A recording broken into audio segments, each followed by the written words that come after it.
오늘 우리에게 주시는 하나님의 말씀은 호세아 4장 11절 말씀입니다. 우리 함께 읽겠습니다.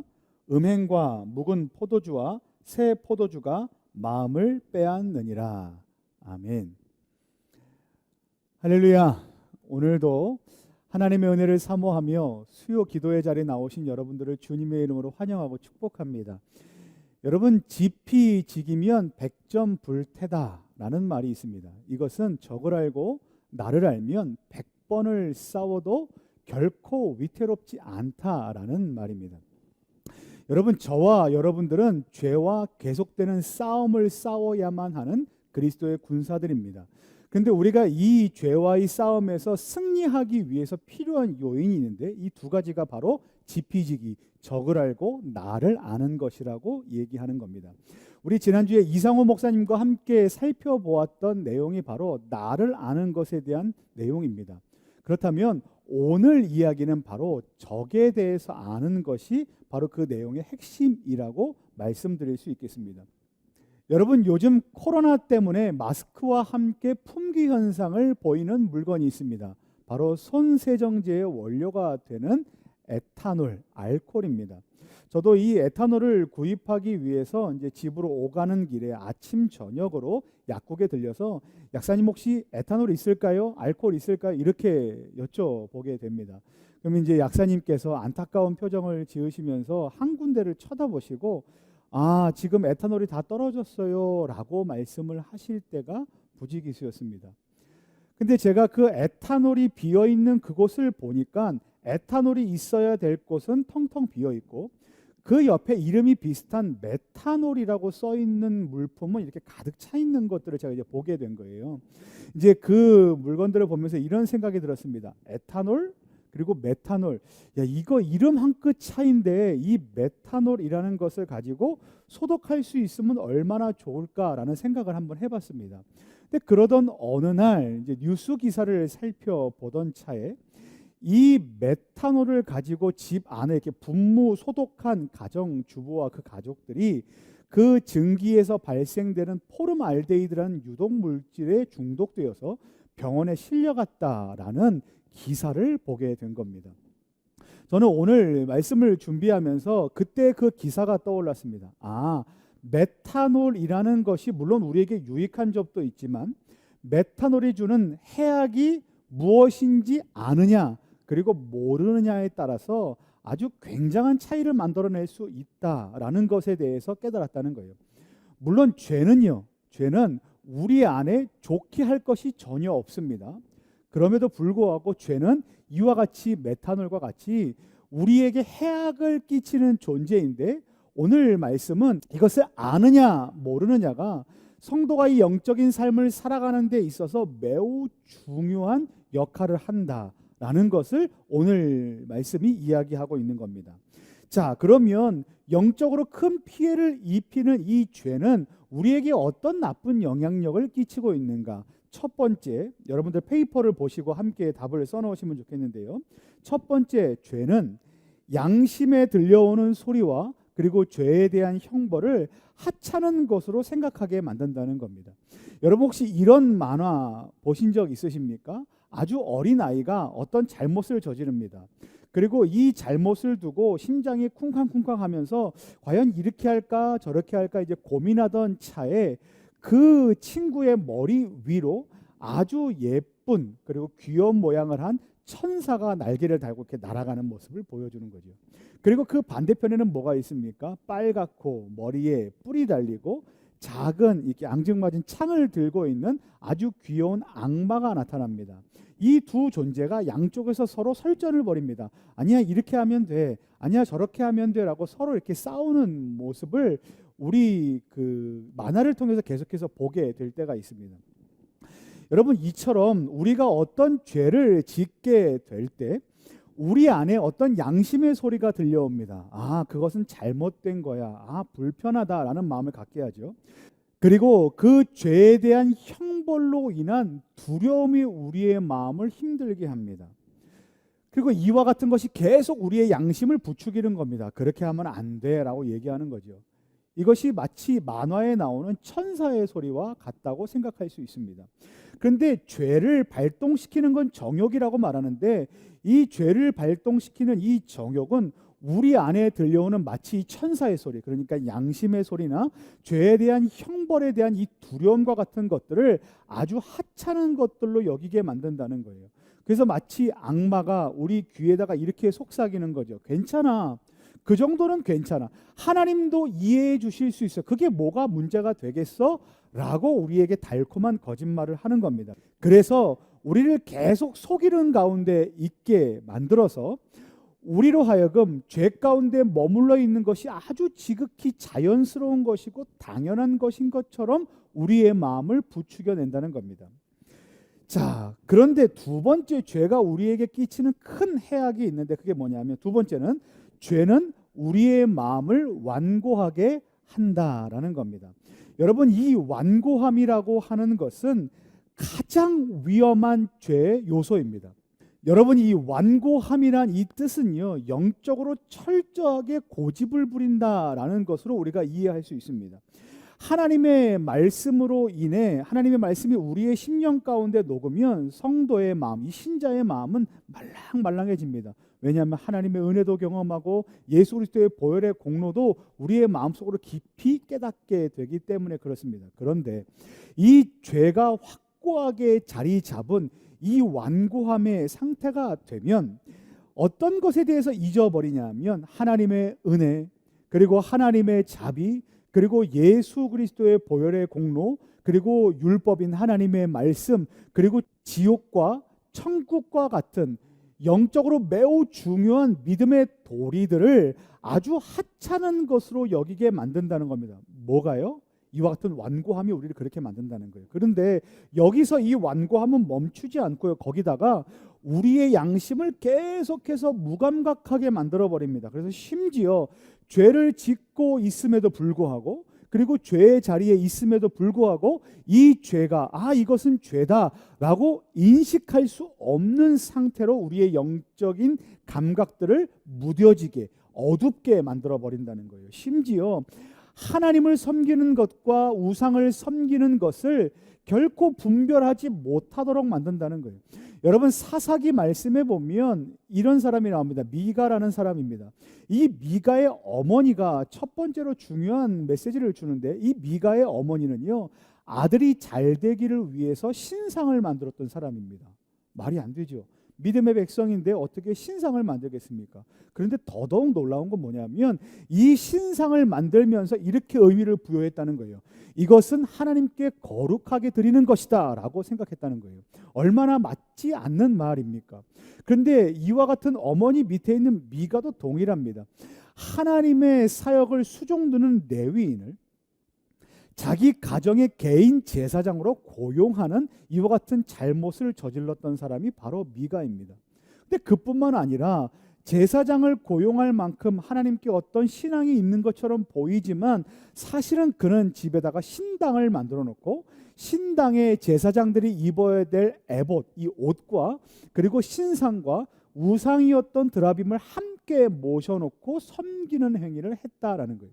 그는 죄를 저지르고 있었지만 그것이 죄인지 알지 못했고, 그리고 하나님을 섬기는 것과 우상을 섬기는 것이 어떤 것이 차이가 있는지를 결코 분별하지 못했던 상황 가운데 있던 사람이라는 겁니다. 그런데 여러분, 중요한 게 뭔지 아십니까? 이 미가만의 문제가 아니고요, 그 당시 시대를 살고 있었던 많은 사람들이 그와 같은 영적인 어둠 가운데 있었다는 거예요. 그래서 성경에 보면 뭐라고 기록하고 있습니까? 그들에게 왕이 없었더니 그들이 각기 자기의 소견에 옳은 대로 행했더라, 이렇게 말하고 있다는 거예요. 그 당시에 실제로 왕이 없었습니까? 아닙니다. 하나님은 그들의 왕으로 존재하고 계시고 그들을 통치하고 다스리고 계셨습니다. 근데 그들의 영적인 무지가, 영적인 죄악이 죄가 이끄는 대로, 정욕이 이끄는 대로 자기의 모든 행실들을 그렇게 행했다라고 성경이 기록하고 있는 겁니다. 그런데 더 놀라운 것은, 이것은 사사시대의 문제만이 아니고요, 지금 이 시대를 살고 있는 저와 여러분들의 문제일 수 있다는 겁니다. 여러분, 뭐가 이렇게 만들었을까요? 바로 죄입니다. 그리고 죄를 부추기는 정욕이 바로 이와 같은 악함 가운데 우리를 몰아넣게 된 것입니다. 그런데 이와 같은 악함 가운데 있는 죄인들에게 주어지는 징계가 있는데 이것이 바로 세 번째 죄가 주는 해악성입니다. 세 번째는 무엇인가 하면 죄 가운데 있는 자는 하나님의 일시적인 징계 가운데 있다라는 것이 바로 우리에게 주는 죄 해악입니다. 보통 믿는 사람들이, 저와 여러분들이 하나님께서 나를 치셨어, 나를 다루셨어 라고 말할 때 사용하는 이 다루심, 바로 이것이 일시적인 징계입니다.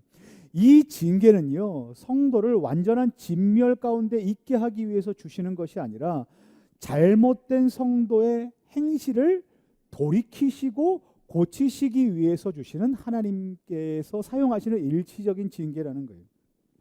근데 우리가 이와 같은 일시적인 징계를 어떤 것으로 확인할 수 있냐면, 때로는 천재지변, 그리고 때로는 다치는 것, 건강의 문제, 재정의 악화의 문제, 여러 가지 문제들로 이 치시고 다루시는 것을 경험할 수 있는데, 우리가 이 치신다, 다루신다, 일시적인 징계를 받는다라는 말들을 사용할 때 조심해야 될 부분이 있습니다.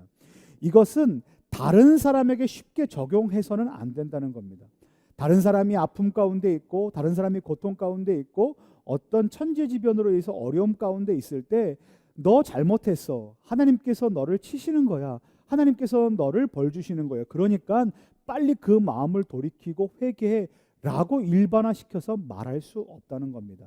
마치 욥의 친구들이 욥에게 그렇게 말했던 것처럼 우리는 쉽게 말할 수 없습니다.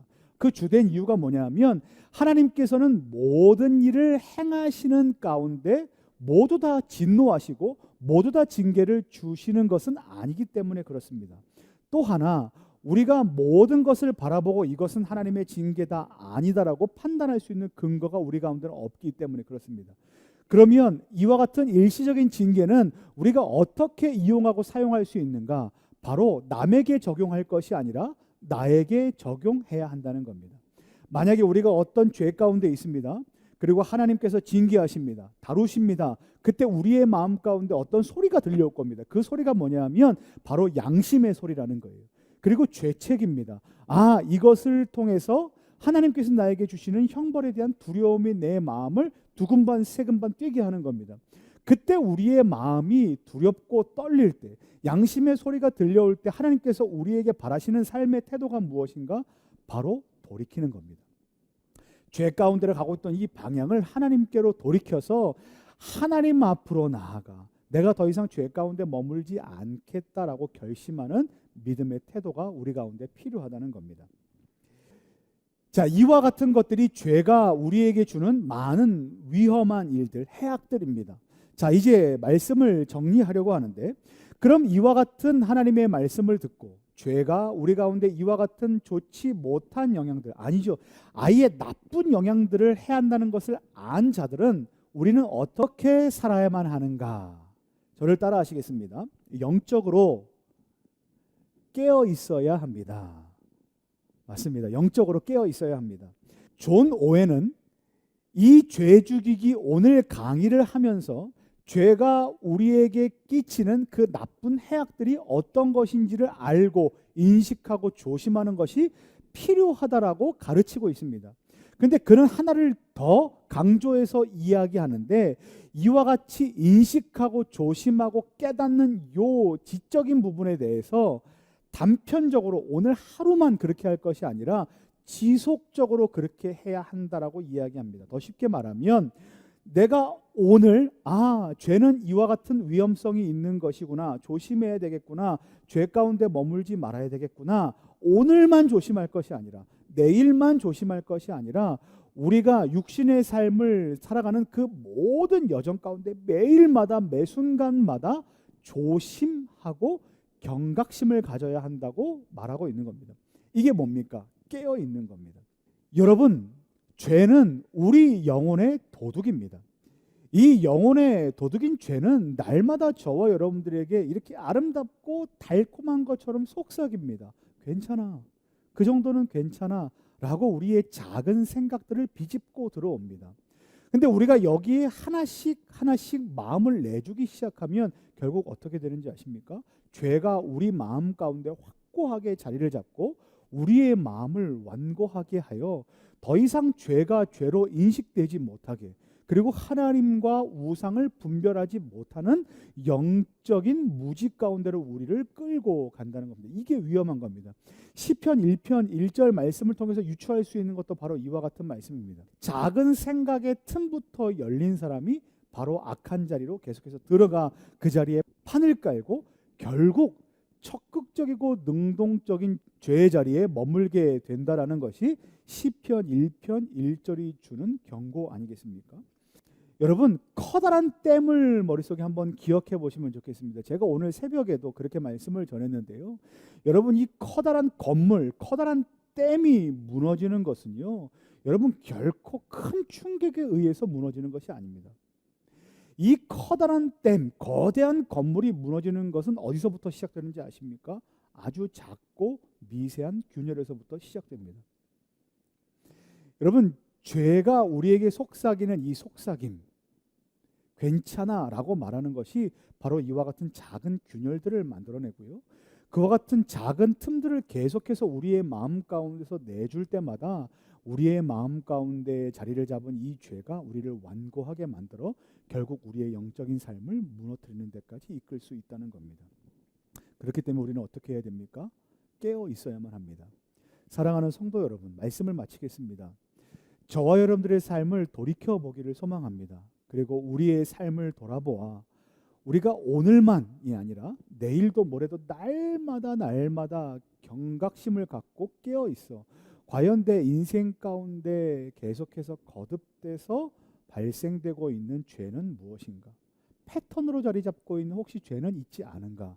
그리고 혹 그것이 점점 더 크게 작용하여서 우리의 삶을 잠식하고 혹 하나님에 대한 모든 은혜와 자비에 대해서도 하찮은 것으로 여기게 할 만큼 우리의 영혼이 어두워져 있지는 않은가를 돌이키고 오늘도 거룩하신 하나님 앞에 나아가 하나님과 함께 교제하고 하나님의 은혜를 깨닫기를 소망하는 마음을 가져야 하는 것이 바로 저와 여러분들의 삶의 태도여야 함을 믿으시기 바랍니다. 바라기는 그와 같은 믿음의 태도를 견지하시고 날마다 깨어 있어 하나님과 깊은 교제의 끈을 놓치지 않는 저와 여러분들 되시기를 예수님의 이름으로 간절히 축원합니다.